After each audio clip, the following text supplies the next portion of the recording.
मुख्यमंत्री पुष्कर सिंह धामी ने Himalayan cultural centre गढ़ी cantt में आयोजित प्रथम समान नागरिक संहिता दिवस को संबोधित किया। इस मौके पर उन्होंने समान नागरिक संहिता को तैयार करने वाली कमेटी के सदस्यों, कुशल क्रियान्वयन करने वाले प्रशासनिक अधिकारियों और पंजीकरण में योगदान देने वाले वीएलसी को भी सम्मानित किया। कार्यक्रम के दौरान मुख्यमंत्री ने यूसीसी पर आधारित फोटो प्रदर्शनी का अवलोकन किया और इस अवसर पर सीएम धामी ने कहा कि उत्तराखंड को यह गौरव प्राप्त हुआ है कि आजादी के बाद समान नागरिक संहिता लागू करने वाला उत्तराखंड देश का पहला राज्य बन गया है। देवभूमि उत्तराखंड को गौरव प्राप्त हुआ कि देश की आज़ादी के बाद पहला राज्य उत्तराखंड बना जहां समान नागरिक संहिता का कानून लागू हुआ। आदरणीय प्रधानमंत्री श्री नरेंद्र मोदी जी के नेतृत्व में, उनकी प्रेरणा से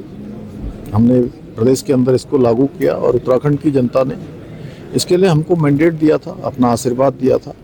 और सभी को समानता, समरसता, सभी को समान न्याय, किसी पंथ, किसी जाति, वर्ग, कोई भी हो, सबके लिए एक समान कानून, एक ऐसा कानून था जिसकी प्रतीक्षा देश आज़ादी के बाद से लगातार होती रही और संविधान के अनुच्छेद में भी इसका प्रावधान किया गया था, लेकिन लंबा कालखंड बीत गया, ये कानून लागू नहीं हुआ था। आदरणीय प्रधानमंत्री जी के नेतृत्व में हम उत्तराखंड की विधानसभा के चुनाव में जनता के बीच में गए थे और जनता के समक्ष हमने ये संकल्प और वचन रखा था कि नई सरकार के गठन होते ही हम इस कानून को लागू करेंगे। और जब हमने कानून लागू किया था, कमेटी बनाई थी, तो तमाम प्रकार की अफवाहें, तमाम प्रकार का संदेह, भ्रम की स्थिति पैदा करने की कोशिश भी की गई थी, लेकिन एक साल का कालखंड पूरा होने पर आज जिस प्रकार से सफलतापूर्वक ये कानून लागू हुआ है, सबके लिए न्याय आसान हुआ है, प्रभावी हुआ है, पारदर्शिता आई है, लोगों को घर बैठे ही ये सुविधाएं प्राप्त हो रही हैं, तो इसका एक अच्छा अनुभव देवभूमि उत्तराखंड के अंदर है। लोगों में अपार उत्साह है। मुस्लिम बहनों को हलाला इद्दत और जो तमाम प्रकार की कुरीतियाँ हैं उनसे छुटकारा मिला है। इसके लिए वो आदरणीय प्रधानमंत्री जी का बहुत धन्यवाद करती हैं कि उनके नेतृत्व में देश के अंदर देवभूमि उत्तराखंड से एक समान नागरिक संहिता की गंगोत्री निकली है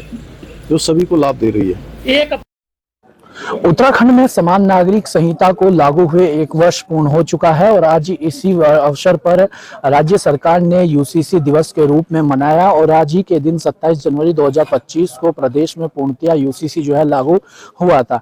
इसके बारे में अगर बात की जाए तो 2022 में भारतीय जनता पार्टी ने अपने मैनिफेस्टो में इसे शामिल किया था और मुख्यमंत्री पुष्कर सिंह धामी ने पहली ही कैबिनेट में इसको लेकर एक ड्राफ्ट कमेटी गठित की थी, जिसने पूरा इसका ड्राफ्ट तैयार किया और पूरी जो है इसको लेकर जो ड्राफ्ट तैयार किया गया 2.5 से 3 साल के बाद जो है यूसीसी वो विधानसभा के पटल पर रखा गया और उसके बाद वहां से पारित होकर के फिर राज्यपाल और राष्ट्रपति की मंजूरी के लिए जो है वहां पर गया और इसके बाद जो है प्रदेश में 27 जनवरी 2025 को पूर्णतः यूसीसी लागू हुआ, जिसके बाद इसको लेकर जो इसमें तमाम चीजें थी, इसमें एक संशोधन अध्यादेश भी राज्यपाल की मंजूरी के लिए गया था, जिसे कल जो है राज्यपाल ने मंजूरी दे दी और इसी के साथ ही जिसमें इसमें जो तमाम चीजें थी, चाहे वो लिव इन रिलेशनशिप को लेकर के हो, विवाह पंजीकरण को लेकर के हो, अभी तक की अगर बात की जाए तो करीब 3.5 लाख से अधिक जो है विवाह पंजीकरण इसमें हुए हैं। इसी के साथ ही बहु विवाह प्रथा पर रोक को लेकर के हो या जो पिता की संपत्ति में बेटियों को भी अधिकार हो, तो ये तमाम जो ऐसे प्रावधान यूसीसी में रखे गए हैं, इसको लेकर मुख्यमंत्री पुष्कर सिंह धामी ने भी कहा कि इससे प्रदेश में समानता आएगी और जिस तरीके से जो है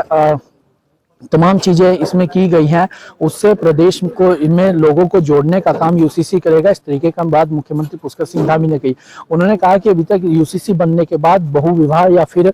हलाला जैसी कोई भी इस तरीके की चीजें सामने नहीं आई है, ये यूसीसी का ही असर है। तो इस तरीके से यूसीसी में आगे और क्या कुछ संशोधन होते हैं, तमाम चीजें भी देखने वाली होंगी और आज जो है प्रदेश में यूसीसी दिवस के रूप में मनाया जा रहा है। अपने सहयोगी रोहित के साथ मरुम सैनी, जनता टीवी, देहरादून।